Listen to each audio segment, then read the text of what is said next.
मनोविज्ञान की इस क्लास में आप सभी का एक बार फिर से स्वागत है।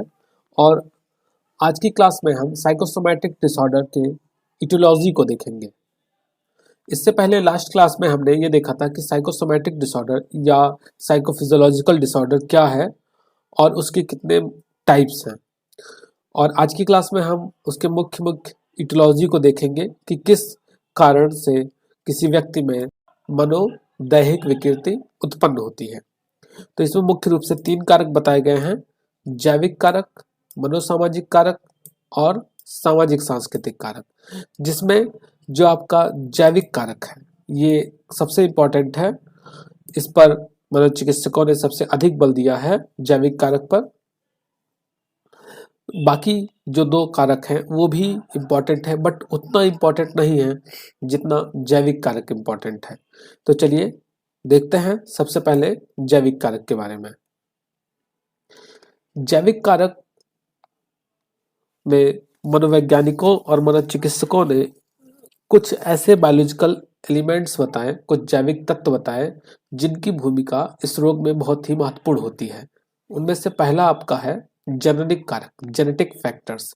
जेनेटिक फैक्टर्स से रिलेटेड ग्रोगरी और रोजन का रिसर्च, जिसमें इन्होंने अल्सर या जिसे हम शोथ रोगी कहते हैं उसके पेशेंट को देखा और उनके रिसर्च में यह कंक्लूड निकल कर आया कि अगर कोई व्यक्ति ऐसा है जिसको शोथ या अल्सर है तो उसके भाइयों में भी इस रोग के होने की संभावना दुगनी से भी अधिक होती है।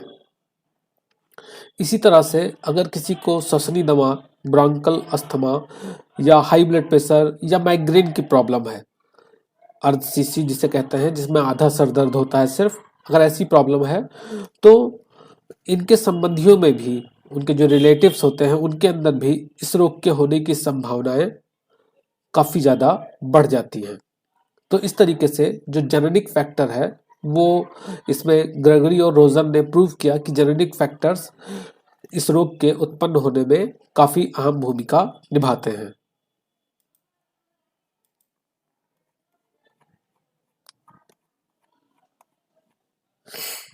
इसके अलावा बात करें हम autonomic function, difference in autonomic function and somatic weakness, स्वायत्त क्रियाओं में अंतर एवं शारीरिक दुर्बलता, यह भी एक महत्वपूर्ण कारक है साइकोसोमैटिक डिसऑर्डर के उत्पन्न होने में।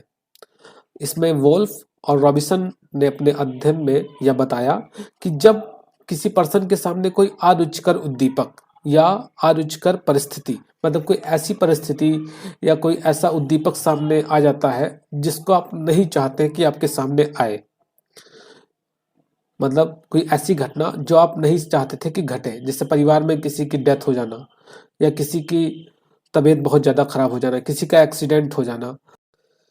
तो जब ऐसी परिस्थितियां किसी बालक या किसी बड़े व्यक्ति के प्रति, वयस्क के सामने आती हैं, तो जो उनकी प्रतिक्रियाएं होती हैं, वो जो दैहिक प्रतिक्रियाएं करते हैं वो सामान्य नहीं होती हैं। मतलब जब ऐसी सिचुएशन किसी बालक या किसी वयस्क के सामने आ जाती है तो जो उनका रिएक्शन रहता है वो सामान्य नहीं रहता है, वो सामान्य से हटके रहता है। जैसे जाहिर सी बात है कि जब किसी का एक्सीडेंट हो जाएगा तो आदमी सामान्य थोड़ी रहेगा।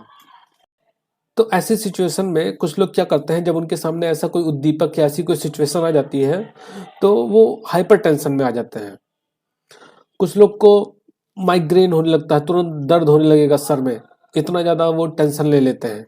इसके साथ साथ आपने देखा होगा कि कई बार कोई व्यक्ति ऐसा होता है कि उसको कोई अगर दुखद घटना या ऐसी घटनाएं बताई जाएं तो वो उसको सांस लेने में ही प्रॉब्लम होने लगती है, उसका सांस फूलने लगता है, ऐसा लगता है कि वो मतलब अभी उसका दम घुट जाएगा। ऐसी सिचुएशंस भी देखने को मिलती हैं।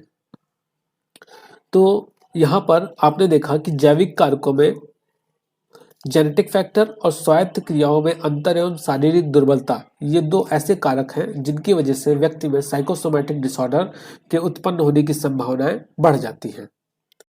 अब बात करते हैं हम मनोसामाजिक कारकों के बारे में, साइकोसोशल फैक्टर्स के बारे में।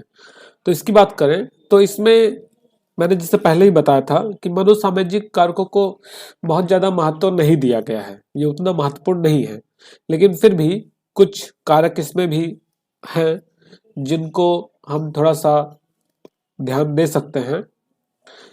बट अगर हम एक बार फिर से जैविक कारकों की अपेक्षा देखें तो जैविक कारकों की अपेक्षा मनोसामाजिक कारक उतने ज्यादा महत्वपूर्ण यहाँ पर नहीं होते हैं। इसमें हम फिर मनोसामाजिक कारकों को देखें तो इसमें पहला है व्यक्तित्वशील गुण कारक।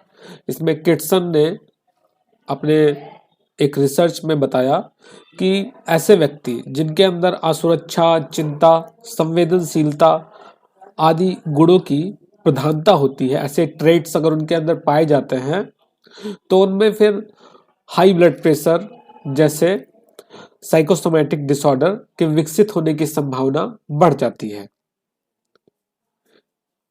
इसके अलावा अंतर्वैयक्तिक संबंधों को देखें तो इसमें जैसे जो एक व्यक्ति का दूसरे व्यक्ति से जो संबंध रहता है, उस संबंध में जब कभी प्रॉब्लम आ जाती है, जैसे वैवाहिक दुख या विवाह विच्छेद हो जाना, तलाक हो जाना, या किसी के फैमिली में काफी ज्यादा प्रॉब्लम हो, तो जब ऐसी सिचुएशन रहती है और पर्सन का जो अंतर्वैयक्तिक संबंध है वो डिस्टर्ब हो जाता है, इंटरपर्सनल रिलेशन जब डिस्टर्ब हो जाता है, तो क्या होता है कि पर्सन अपने इन्वायरमेंट में एडजस्टमेंट नहीं कर पाता है, उसे एडजस्टमेंट में प्रॉब्लम होने लगती है और फिर ये सारी चीजें आगे चलकर मनोदैहिक लक्षणों के रूप में व्यक्त होती हैं।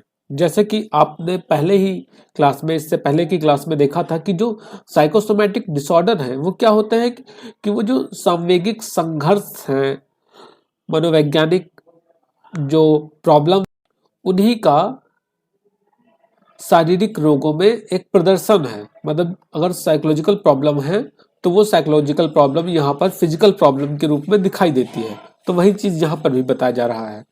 उसके बाद सामाजिक सांस्कृतिक कारक की बात करें तो यहाँ पर भी सामाजिक सांस्कृतिक कारक में कुछ थोड़े बहुत ऐसे फैक्टर्स निकल कर आ रहे हैं जिनके कारण आप कह सकते हैं कि सामाजिक सांस्कृतिक कारक भी इसके पीछे उत्तरदायी होते हैं। जैसे आजकल देखें कि तो सब जगह मॉडर्नाइजेशन आ रहा है, मॉडर्न वेस्टर्न चीजें हर जगह दिखाई दे रही हैं, लोगों की सोच भी मॉडर्न हो रही है और जैसे जैसे आधुनिकीकरण हो रहा है, जैसे जैसे मॉडर्नाइजेशन आ रहा है, वैसे वैसे लोगों के साथ साइकोलॉजिकल प्रॉब्लम्स भी बढ़ती जा रही हैं। जैसे श्वसनी दमा हो गया, सिरदर्द यानी हेडेक हो गया, अल्सर हो गया, high blood pressure, high tension, ऐसे मनोदैहिक विकृतियां ऐसी जगहों पर अधिक विकसित होती हैं जो शहर या जो देश ज्यादा मॉडर्नाइज है, वहां पर आधुनिकीकरण, जहां पर आधुनिकीकरण ज्यादा है वहां पर ऐसी प्रॉब्लम्स ज्यादा देखने को मिलती हैं। जबकि ऐसा समाज जो अभी उतना ज्यादा मॉडर्नाइज नहीं है वहां पर ये प्रॉब्लम उतना नहीं देखने को मिलती है। तो कहीं ना कहीं मॉडर्नाइजेशन का भी लिंक साइकोसोमैटिक डिसऑर्डर से देखा जा सकता है। अब बात कर लेते हैं हम इसके ट्रीटमेंट के बारे में। तो 3 टाइप हैं, मतलब 3 फैक्टर ऐसे हैं जिनकी वजह से होता है। तो यहाँ पर 3 टाइप के उपचार भी बताए गए हैं, जैविक उपचार, मनोसामाजिक उपचार। सही कर लेंगे, ये एक्चुअली यहाँ पर गलती से साइकोसोशल ट्रीटमेंट लिख गया है, जबकि ये साइकोसोशल ट्रीटमेंट ना होकर क्या होगा, बायोलॉजिकल ट्रीटमेंट होगा। तो आप इसको बायोलॉजिकल ट्रीटमेंट कर लेंगे। ट्रीटमेंट तो लिखा ही है, बस सिर्फ यहाँ पर क्या कर लेना है, बायोलॉजिकल कर लेना है। किसकी जगह पर, इसकी जगह पर। मनोसामाजिक उपचार साइकोसोशल, फिर सामाजिक सांस्कृतिक उपचार, क्योंकि जैसे जैसे प्रॉब्लम्स होंगी उसी टाइप में हम उसका इलाज भी करेंगे। तो जैविक उपचार में क्या होता है, जैविक उपचार में है कुछ विशेष ट्रैंक्विलाइजर्स का, इसके साथ साथ सेरेब्रल इलेक्ट्रोथेरेपी का यूज किया जाता है। मतलब यहाँ पर विशेष प्रशांतक और मस्तिष्कीय इलेक्ट्रो चिकित्सा का उपयोग करके इस प्रॉब्लम को दूर करने की कोशिश की जाती है। बात करें मनोसामाजिक उपचार की, तो मनोसामाजिक उपचार विधियों में जो टाइप ए व्यवहार होते हैं, टाइप ए व्यवहार में कमी करके, अब टाइप ए व्यवहार कैसे है, तो पर्सन की पर्सनालिटी होती है, type A personality, type B personality. मैं कोशिश करूंगा कि इस पर एक अलग से वीडियो बना दिया जाए, A B C type H, इन सब पर्सनालिटी के ऊपर एक अलग वीडियो बना दिया जाए। अभी इस वीडियो में आप सिर्फ इतना जाने कि जो साइकोसोमैटिक डिसऑर्डर के मनोसामाजिक उपचार हैं उसमें टाइप ए व्यवहार में कमी करके टाइप बी व्यवहार की ओर उन्मुखता पैदा करने का प्रयास किया जाता है। बिहेवियरल थेरेपी होती है, मनोसामाजिक उपचार में जो बिहेवियरल थेरेपी होती है वो भी काफी कारगर सिद्ध होती है, उसके द्वारा भी इसमें रोगों को सही होते देखा गया है। इसके बाद लास्ट में सामाजिक सांस्कृतिक उपचार की बात करें तो सामाजिक सांस्कृतिक उपचार में ऐसे तत्वों पर बल डाला गया है जिसमें सामाजिक सांस्कृतिक ढांचे में परिवर्तन हो सके। मतलब ढांचे में परिवर्तन कैसे, कि उस पूरी सोसाइटी को ऐसा कर दिया जाए, उस पूरी सोसाइटी में परिवर्तन लाया जाए कि लोगों के अंदर का जो सांवेगिक तनाव है और संघर्ष है उसमें कमी आ जाए। और ये कैसे हो सकता है, ये हो सकता है एजुकेशन से। एजुकेशन हुआ, काउंसलिंग हुआ, इन सब प्रोग्राम के द्वारा, ऐसे प्रोग्राम का आयोजन करके ये चीजें कम की जा सकती हैं। तो इस तरीके से आज की वीडियो में हमने देखा कि कौन कौन से ऐसे फैक्टर्स हैं जिनकी वजह से साइकोसोशल प्रॉब्लम डेवलप होते हैं और कौन कौन से उसके ट्रीटमेंट हैं।